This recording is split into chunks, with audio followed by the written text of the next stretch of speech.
pour la dégustation des vins, en fait, on a trois grandes parties. Il y a l'observation visuelle, l'observation olfactive et enfin l'observation gustative. Ce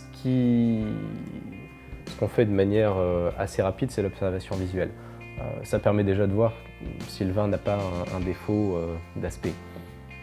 Ensuite, ça peut nous donner quelques idées, quelques pistes de réflexion quant au millésime et à l'origine.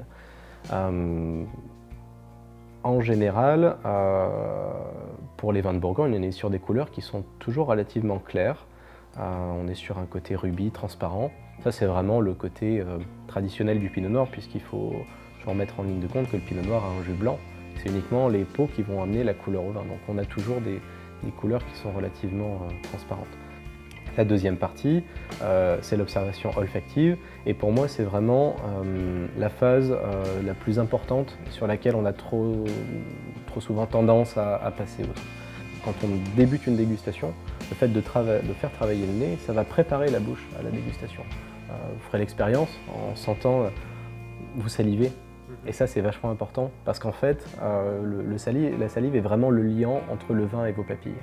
Donc pour le premier nez, en fait, pour vraiment bien le développer, une fois qu'on a versé le vin dans le verre, ça c'est un petit truc assez sympa, il faut faire l'expérience. On verse le vin, on sent. En général, on est sur une aromatique qui est assez faible.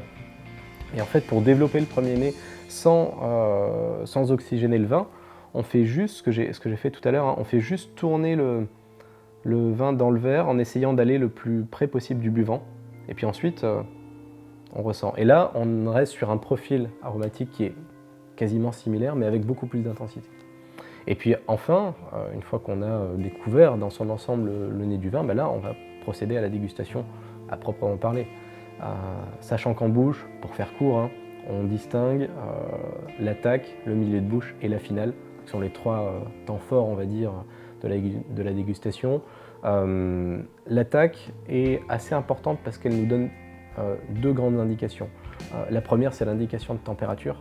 Et ça, c'est vraiment le point technique qui va faire que on pourra bien apprécier un vin ou pas. Un vin trop froid, c'est un vin qui va être complètement resserré, qui va être fermé.